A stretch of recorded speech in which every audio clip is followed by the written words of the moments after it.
stood up before you in opening statements that Hannah would get lost this week. That there would be a lot of shiny objects, there would be a lot of scandalous evidence, there would be a lot about Chloe Driver, the cult they were in, Benjamin, his abusive, controlling practices. And all of a sudden, just like that, we forget why you were all here. This is why. You will have an indictment, and the indictment is not about Chloe Driver being a victim. It is about Hannah being murdered by the one person she should have been able to count on to do anything to protect her. There were issues in this case that are relevant to her mental state, to her state of mind, but they are not the focus of this case. The focus of this case is your decision with regard to the counts of the indictment. And the counts in the indictment are malice murder, felony murder, aggravated assault, and cruelty to children in the first degree. And what I want to do with you, I get to talk to you twice. I get to open and I get to conclude because the state has the burden of proof in this case. So what I would like to do is spend the first portion of me speaking to you about the law that governs your decision. And I stood before you in opening statements and I said, now's not the appropriate time for me to talk to you about the law, but that will come. And I have tried to give you glimpses throughout the course of this trial by asking the right questions for you to understand what issues you need to pay attention to as it relates to the law. And this is the part where hopefully it all comes together and we can talk about applying the law to the facts. So I'm going to spend my first portion with you just talking about the law. And then after the defense delivers their closing argument, then I will talk to you about how we apply the law to the facts in this case. The state has the burden of proving her guilt beyond a reasonable doubt. And everybody has heard that term, but very few people really understand what it means. But what it is the doubt of a fair-minded, impartial juror honestly seeking the truth. And when the judge reads you the law, you're going to hear embedded in the law at multiple points is that word truth. And what you will see is that a jury trial and your role is about a pursuit of the truth. And the law gives you tools to find it. And what the law says about proof beyond a reasonable doubt is that that is based upon common sense and reason. You are allowed to bring your life experience and your common sense and your reason into that jury deliberation room with you to reach conclusions, to make deductions, to discard stuff that doesn't make sense to you. You are allowed to do that. And the law expressly tells you that you can. What is evidence? The judge is going to talk to you about the different kinds of evidence. There's two kinds of evidence, and you don't really need to worry too much about the distinction between the two because the weight you give them can be the same. But direct evidence is something that somebody saw, like an eyewitness, something that points directly to a fact. We hear a lot about circumstantial evidence, and it gets kind of a bad rap because it seems like it's less valuable. But really what circumstantial evidence is a set of facts or things that prove something by inference. And I'll give you an example of some circumstantial evidence in this case that we saw. She had cash in her bag. She had a cell phone right there beside her. Those things lead to the inference that she had other options. You can infer, if you wish to do so, that she could have just called 911, that she could have just called an Uber, that she could have just walked out and ran to the neighbor's house next door. You can look at all of the connected surrounding circumstances and you can reach conclusions and make deductions based upon that evidence.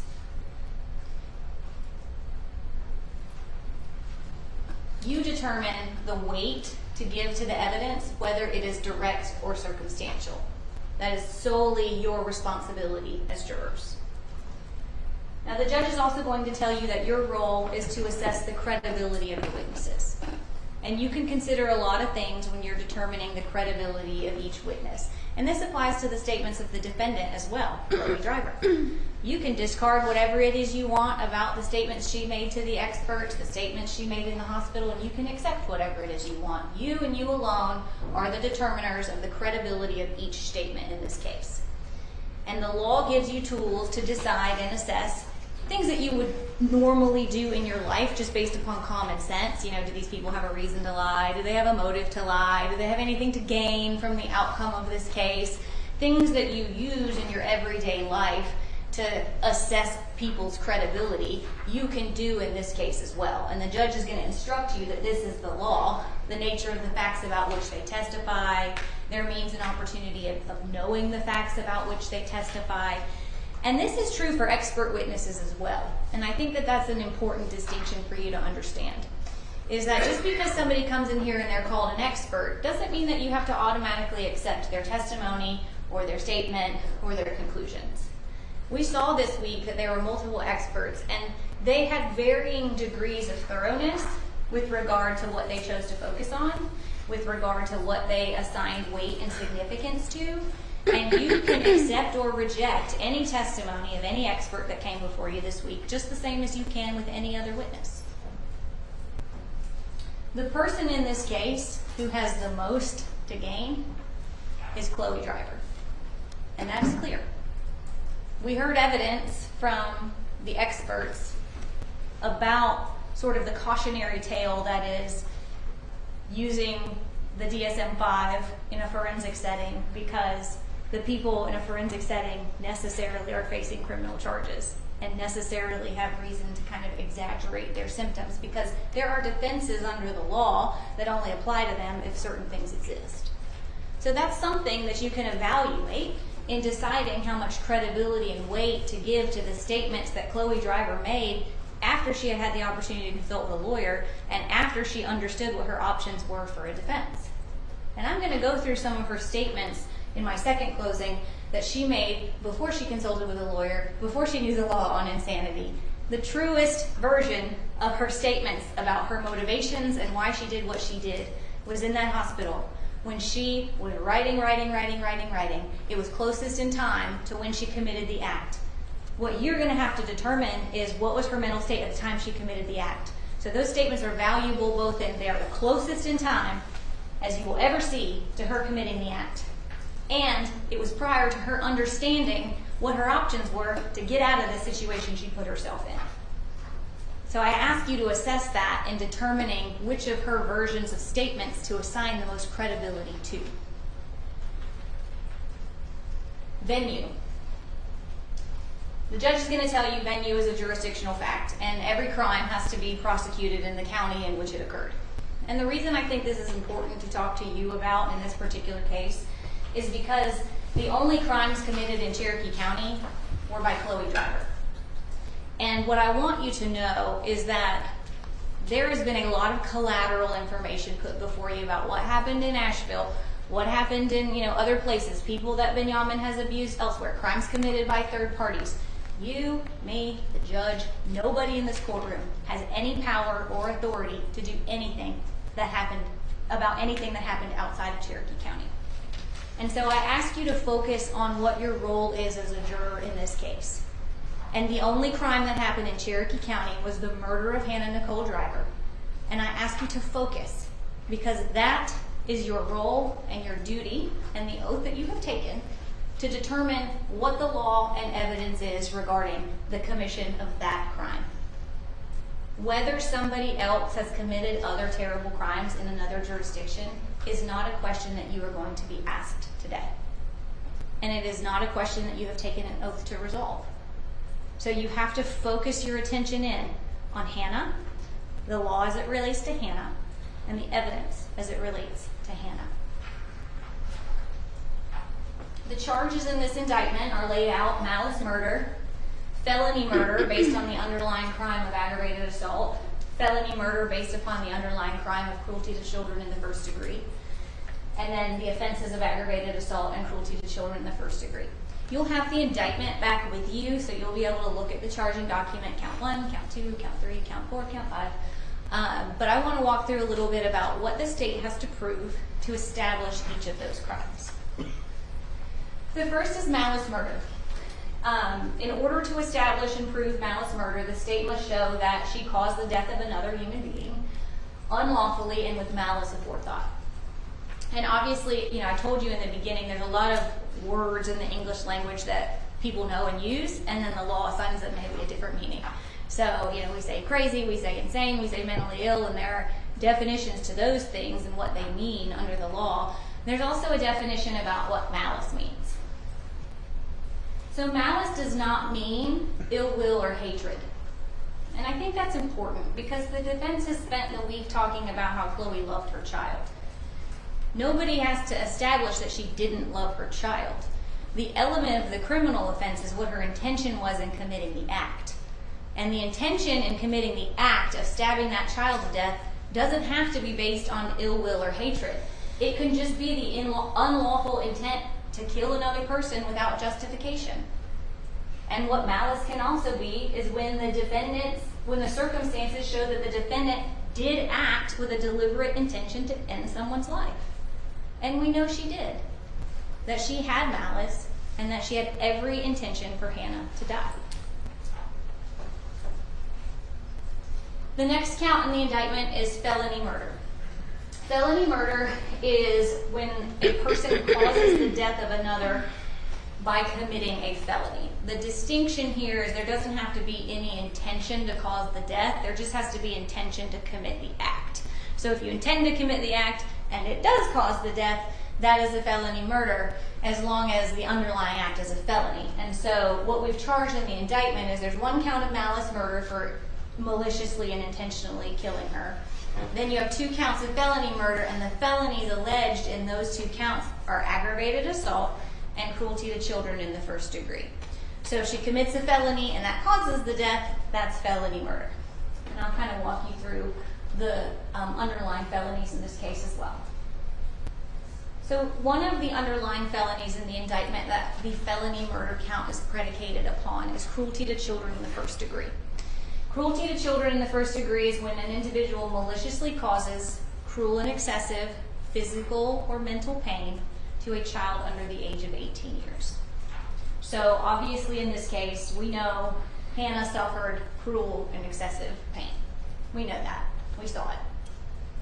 We know she was under the age of 18. And we know that the act that she committed was stabbing her in the neck. So all of these elements have been met.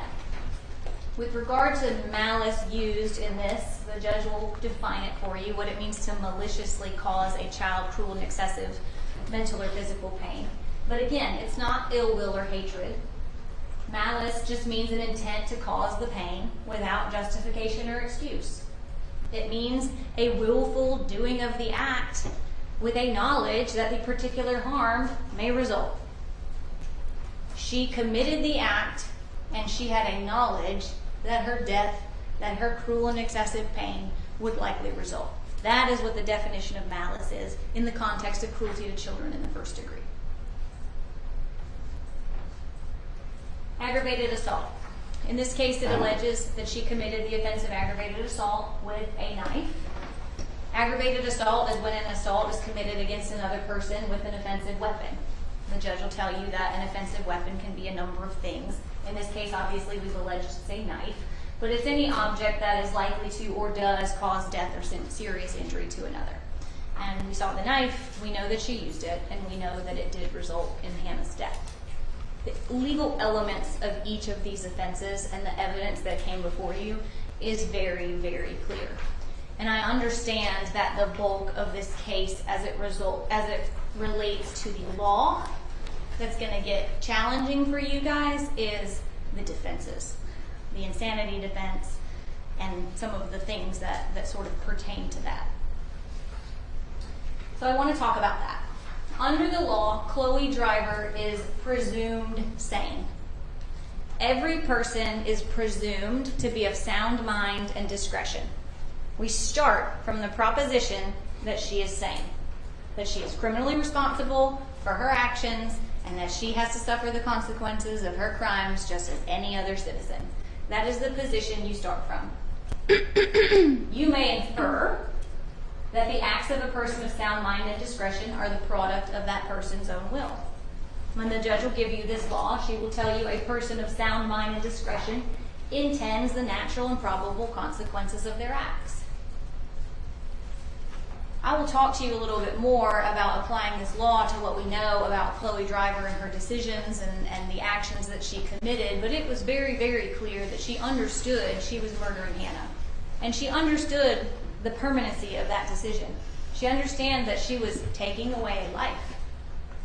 And the thing about the law is the law recognizes the value of human life, even if Chloe Driver didn't.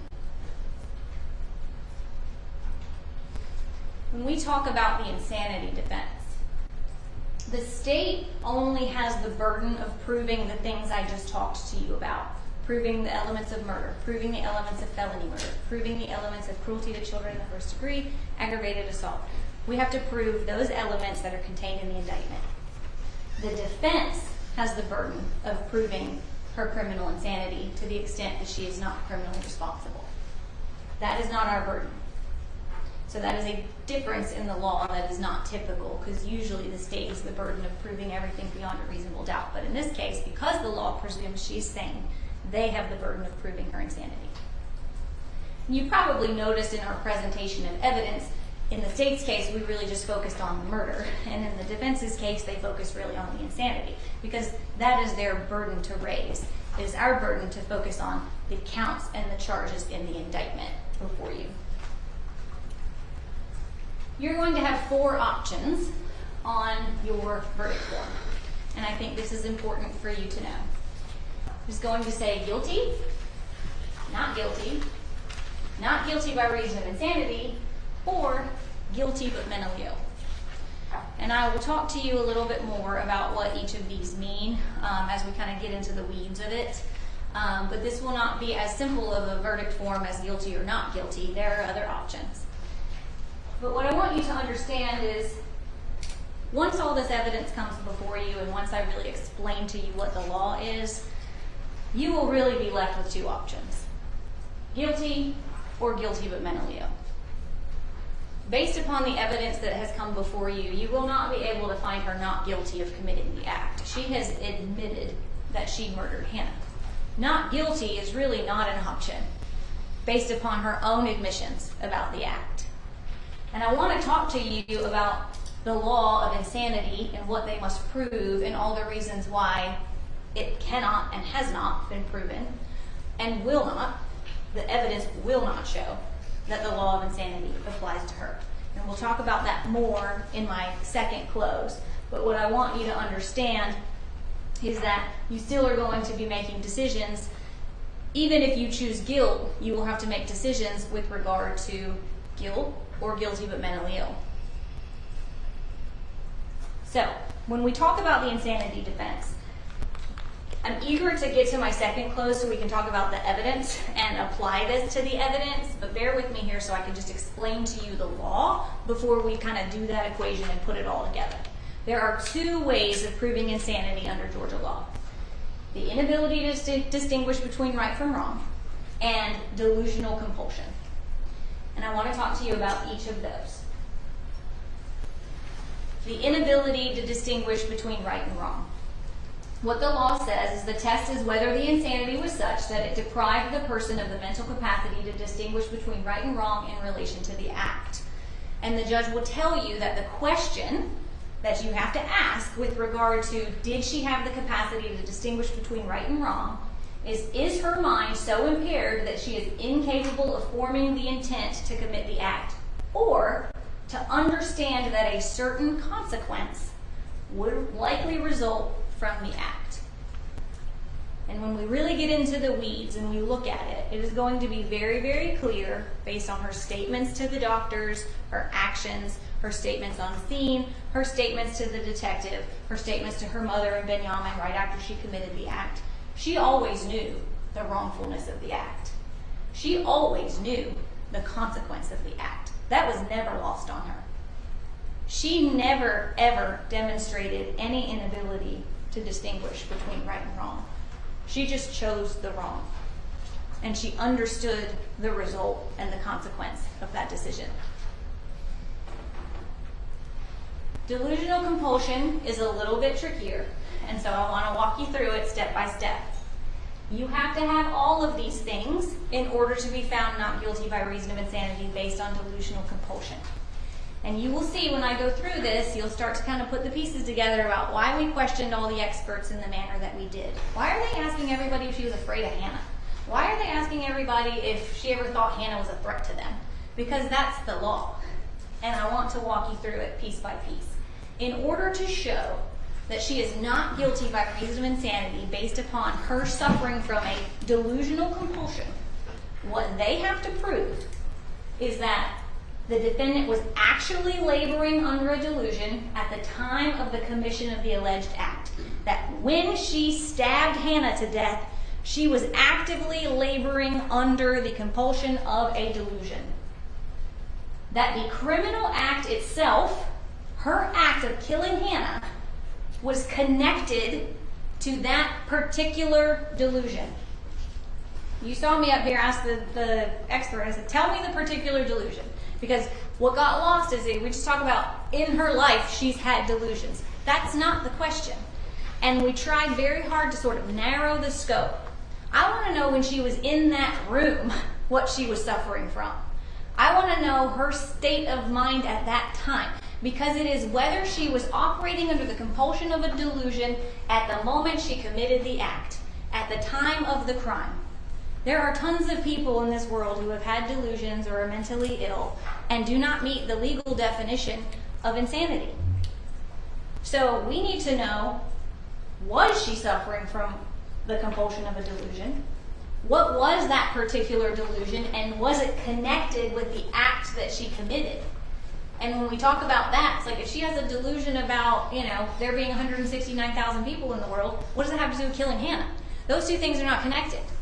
So there was a lot of religious stuff, a lot of paranoia, a lot of things about, my parents are being watched by the CIA or are the CIA. None of that has anything to do with her motivation and her act of killing Hannah.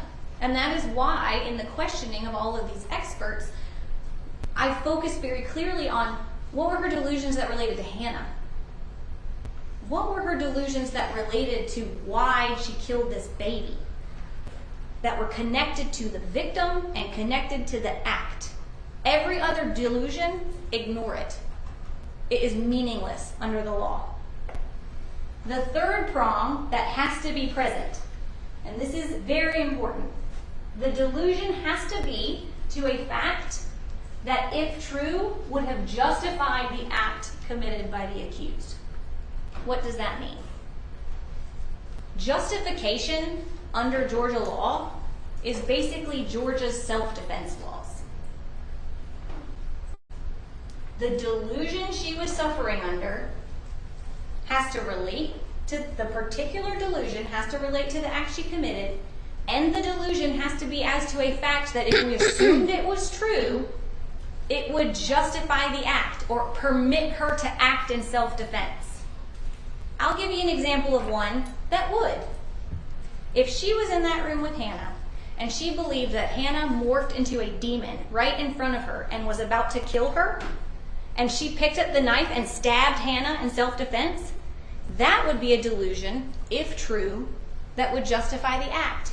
Because she would have believed she was in immediate danger of receiving death or serious bodily injury from that baby. And under the self-defense laws of the state of Georgia, if we assume that delusion was true, she would be justified in defending herself. That was not the nature of her delusions. None of them. And we asked every single witness, did she ever say anything about being afraid of Hannah? Did she ever say anything about Hannah being a threat to her or anyone else? Did she ever say anything about needing to defend herself against Hannah? Because that third prong of delusional compulsion requires that if we assume the delusion is true, it has to legally justify her acts. She has to be acting in self-defense if we believe whatever is going on in her head. And no matter how crazy the things were that were going on in her head, not a single shred of evidence has come before you that she ever believed Hannah was a threat to her. And we know that regardless of whether she was having delusions in that room or not, She was not acting in defense of herself or others and was not protecting herself or others from that baby. What we know is that what she has told everybody is that she was more motivated by wanting out of the situation or wanting to save Hannah. That is the opposite of justification and self-defense. She didn't view Hannah as a threat at all. And the defense pointed out in this case, well, isn't it true that she was holding the baby's hand in the body cam footage? That's a fact that is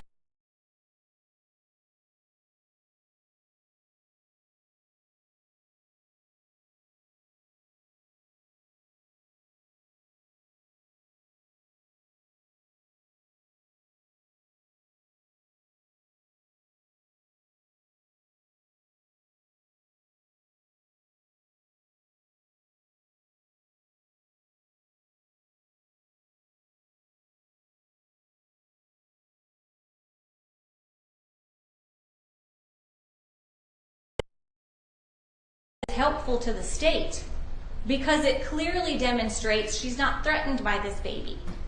She's not afraid of Hannah. Whatever is going on in her mind, she doesn't feel like she has to defend herself against Hannah. Maybe she saw this as a mercy killing. Maybe she was just desperate. But there is absolutely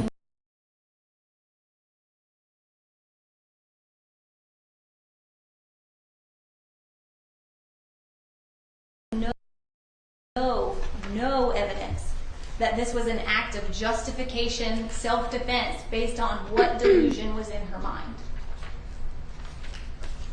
Justification under the law is when she reasonably believed that she had to use that force in order to prevent serious bodily injury or death from Hannah.